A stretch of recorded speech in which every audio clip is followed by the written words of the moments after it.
भाव करते हैं काम, कमेंट बॉक्स में लिखते हैं जय सिया राम। यदि आपने अभी तक कुलदीप सिंह राजावत यूट्यूब चैनल को सब्सक्राइब नहीं किया है तो कृपया जरूर करें। जय जय सिया राम।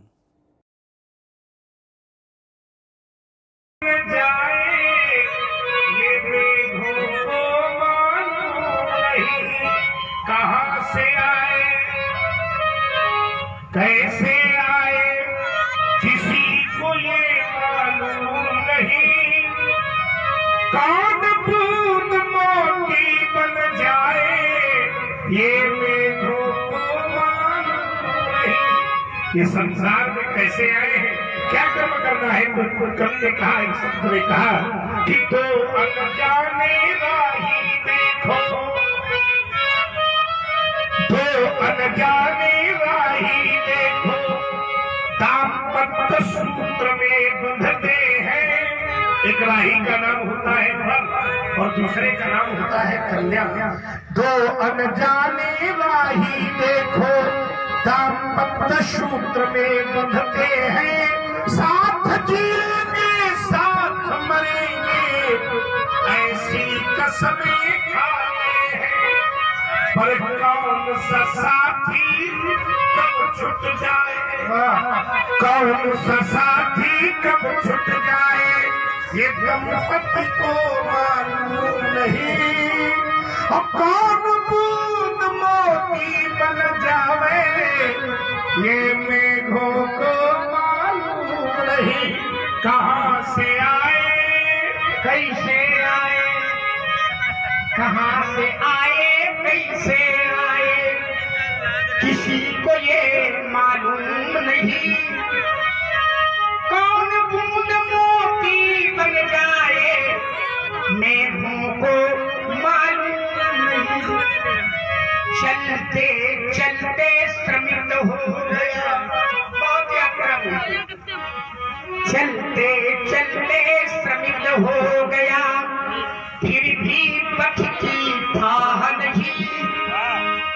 चलते चलते श्रमित हो गया फिर भी पथ की थाह नहीं।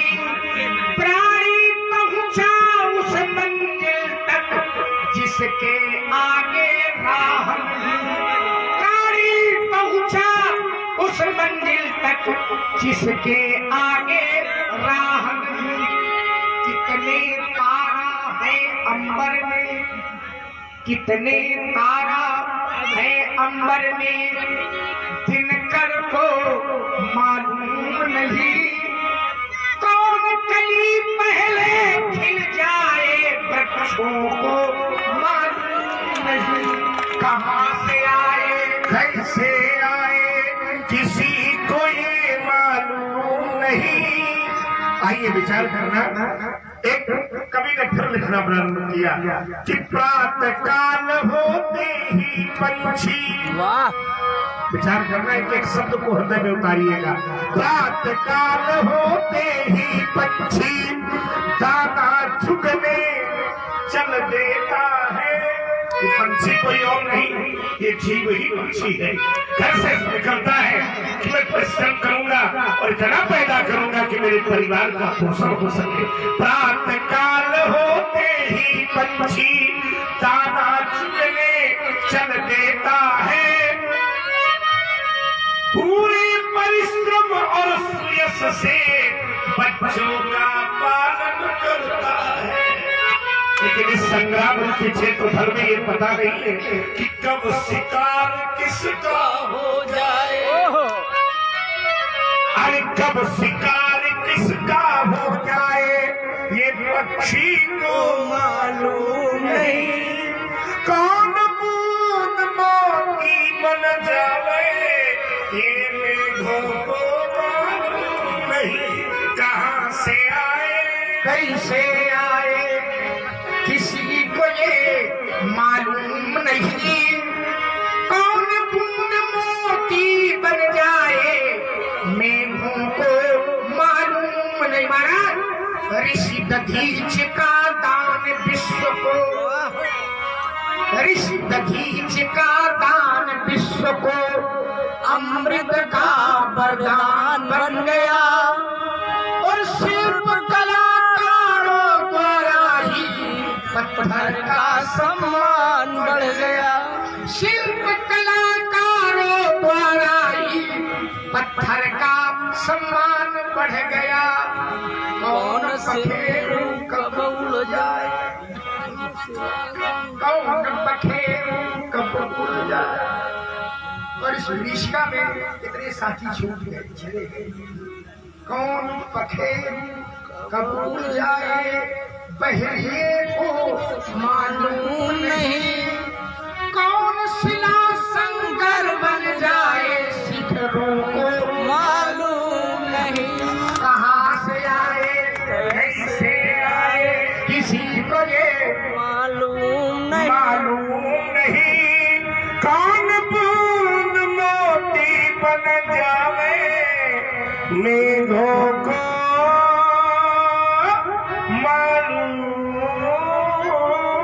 समय समय पर ध्यान लगा, योगी ने हरि का गान किया। नृप प्यासेस सहित भ्राता ने ईश्वर ने सम्मान किया। सुरेश पथिक पथ कैसे भटका, कलियों को मालूम नहीं। वाह, अब तो आजकल ये चल रहा है कि कहो रचना तुम्हारी तो अपना नाम छपाए हो, तुम्हारा नाम छिपाए हो। सुरेश पथिक पथ कैसे भटका, गलियों को मालूम नहीं। कौन नदी गंगा बन आए, सागर को मालूम नहीं। कहाँ से आए, सृष्टि के हर अंग पर संतुष्ट है बालक पिता। हो रही अनुदान वर्षा है कभी बस पात्रता। बूंद मोती, जहाँ बूंद का महत्व है वही पात्र का भी अपना महत्व। हो चुकी जलवृष्टि कितनी, भर गए सरिता सरोवर, भर गए वो क्षेत्र जिन पर थी ग्रहण क्षमता कहीं पर। प्यास निज सामर्थ्य के अनुसार जीवों ने बुझाई, पर अधोम पात्र में लगबूंद भी आने न पाई। वर्षा हुई, सब कुछ सरोवर भर गए, सरिताएं भर गई। जिस पात्र में जितनी धारण क्षमता थी उसके अनुसार वो पात्र भर गया। लेकिन एक पात्र ऐसा था कि उसमें एको बूंद नहीं थी। तो लोगों ने कहा कि इसके लिए बरसात नहीं हुई क्या। निकट जाके देखा जो पात्र अंगारक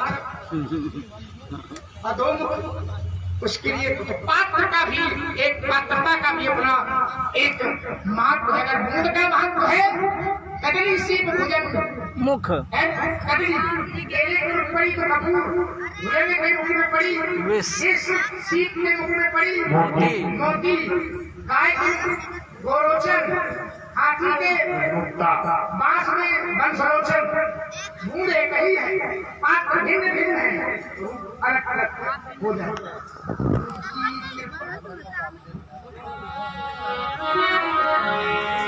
की कृपा का बना में स्वामी, एक दो पंक्तियां सुनाऊंगा। की कृपा का बना में स्वामी, और नखत से बरसा पानी।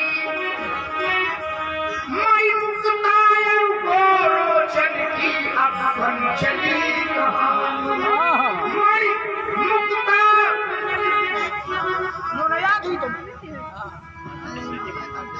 अब बन चली कहानी। बढ़ते बढ़ते बहे हुए हैं, बढ़ती जाए बाट है। बेच रहे सब अपनी सौदा, यहाँ नियम की हाट है। कौन जानता कूप खोद कर मिलेगा खारा पानी। कौन जानता कूप खोद कर मिलेगा खारा पानी। मई मुक्तायर गोरोचन की अब बन चली। पात्रता का भी अपना एक मूल है। एक आपने श्री बजरंग धाम, आपका सारा सब कुछ अच्छा लगता है, आपका बोलना अच्छा लगता है, आपका चलना अच्छा लगता है। हर्षाली जी इस मुद्रा में खड़े हो, ये मुद्रा भी आपकी अच्छी लगती है, मस्तक पर चंदन, क्या कहना है, केस रास सब अच्छा लगता है, बस केवल एक बात अच्छी नहीं लगती, क्रोध में अच्छे नहीं लगते। एक काम करो, क्रोध को हटा दो, और ना हटा दो तो थोड़ा घटा दो। पहले तो हटा दो और ना हटा दो तो घटा दो, ऐसे न देखो थोड़ा मुस्कुरा दो। और इसको हटाने घटाने के लिए मैं सारे उपक्रम करने के लिए तैयार हूं। क्रोध को हटाने के लिए मैं सारी उपक्रम करने के लिए तैयार करा। ब्राह्मण बड़ी विशेषताएं आप बता रहे थे कि हम हमारा सम्मान हम ब्राह्मण, तो बताओ क्या परिकार आपका करे, कैसे संतुष्टि प्रमाणित हो। मुझे कैसे मैं सम्मान करूं, यदि शांत क्रोध नहीं होता है, शांत क्रोध नहीं होता है, तो यह चरणों की धूली लेकर, चरणों की धूली लेकर, व्यासी धूली नहीं दिखाई देती, ये कोई विशेष अवयव है, राजप्रासादों की रनिवास की महका रही है, जन्नत की आ रही है। अब धूली क्यों नहीं दिखाई दे रही है? हो जब तक कतम मिले नहीं धूली, करे क्रोध जिम धर्म ही दूरी। तो यह चरणों की धूली लेकर कुछ भोज व्यवस्था करे, व्यवस्था अच्छ भोज ले, चो समझ तीखा मीठा ठंडा खा, सब व्यवस्था है। लेकिन हम जानते हैं ब्राह्मण को कौन सा पदार्थ नहीं होता, पूरी गृहस्थी बंधवा के चली। मीठी मीठी चीजें लेकर, मीठी मीठी चीजें लेकर, कुछ खिला पिला कर तुम्हें मुड़ी, कुछ खिला पिला कर तुम्हें मुड़ी। ओम ब्रह्मार्पणम ब्रह्म विर्ब्रह्मा विनो ब्रह्मणाहुतम ब्रह्म है मध्य तव्यम ब्रह्म कर्म समाधिना देव देवा प्रज्ञम योगिना प्रपास्ते तुजीयम मस्तु गोविंदम तुभ्यं। बड़ा नबरा है उनका। अरे ये भी किया तो कोई अनुचित काम नहीं किया। आप इष्ट हैं, आप मेरे देवता हैं, आप मेरे भगवान हैं, हमने भोग लगाया, प्रसाद ग्रहण कर लिया, कोई अनुचित काम नहीं है। साक्षात भगवान खड़े दिखा रहा जी, साक्षात भगवान खड़े हैं, तो हमने एक चौपाई प्रमाणित कर दी कि तुम ही निवेदित भोजन करें। अब क्या चीज मीठी मीठी चीजें लेकर कुछ खिला पिला कर तुम्हें मुझे मिथिला से ब्राह्मण विदा करूं, संतोष रहो। तो मुझे लगा था कैसे मैं सम्मान करूं, मारूंगे गिनतेगा तो धर्म नहीं कर ले दूंगा, मैं स्वयं क्रोध को शांत करूं, जो कह दोगे सब सुन लूंगा। चरणों की धूली पान करूं,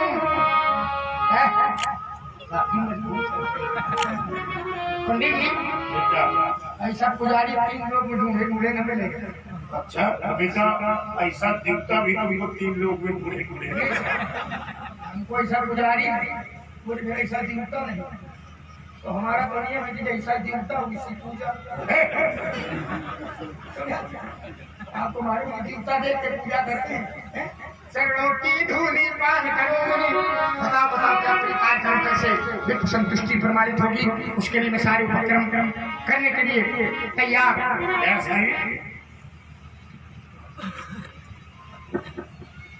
आइए व्यास वाणी का भी कुछ अनुसरण करें, काफी देर से शांत बच्चे क्या कहना है,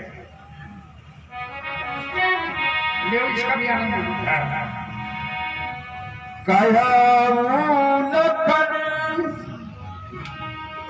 मुनसीन तुम्हारा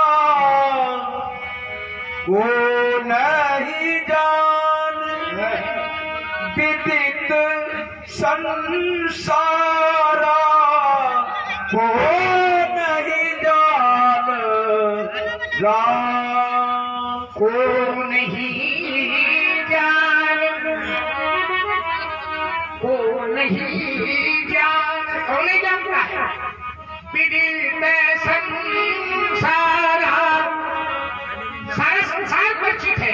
क्या परिचित है? माता पितहि उरिन भैरी के, लेकिन पूरी न रहा सोच बड़ी के। सोजन हमारे माथे काढ़ा, दिन चली गए बहुत कालखंड बीत चुके। प्याज बहु बाढ़ा अब यारी दोहरिया बोली तुरंत देव में थयली खोली। आचार्य शंकर दिगंबर आशुतोष औढरदानी कृपा के भंडार खजाने आप भोले बाबा को आहुत कर ले, मैं तुरंत थैली खोल दूंगा अपना ऋण छिपा।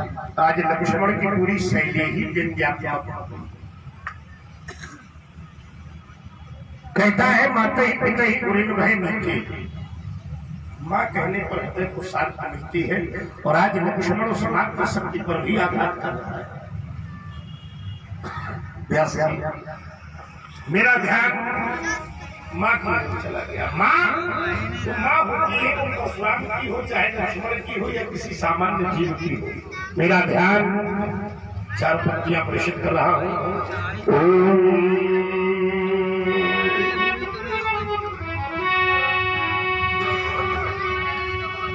क्योंकि जब मैं छोटा सा था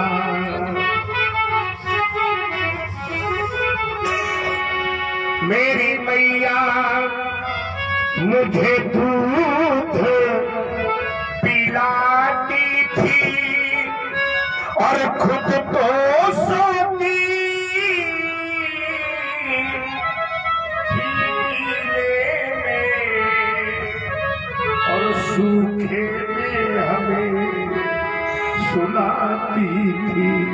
मुझे वो समय भी याद है कि जब कभी कभी रोने लगता, सारा संसार अपनी स्वार्थ भावनाओं में व्यस्त हो जाता था। उस समय मेरी मैया भी रोने लगती थी और खिलखिला जब भी मैं हंस देता तो मेरी मैया मैं सिद्धांत पर पहुंचा कि संसार में सारे नाते तो स्वार्थ के हैं, लेकिन मैया ही ऐसी होती है जो अपना सुख चैन लुटाती है और खुद तो सोती है गीले में। हमें बार बार लक्ष्मण कहता है कि परशुराम ने अपनी मैया का वध कर दिया। एक बार की बात है, अरे मेरे पिता ने आदेश दिया, मैं उस घटना को अपने जीवन में कभी याद नहीं करना चाहता कि जाओ मैया का वध कर दो, हर मैं प्रेम पुजारी शामिल हूँ मेरे कुल में। मैं फरसा लेकर खड़ा हुआ कि मैया मेरी वरदान चाहती है, हर मेरे ही हाथों मर करके मेरा कल्याण। मैं मैया के पास पहुंच गया।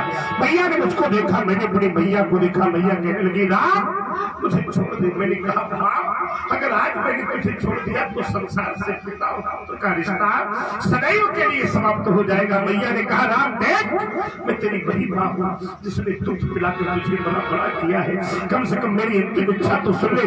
मैंने अपने मस्तक को माता के चरणों पर रख दिया और कहा, माँ अगर अंतिम इच्छा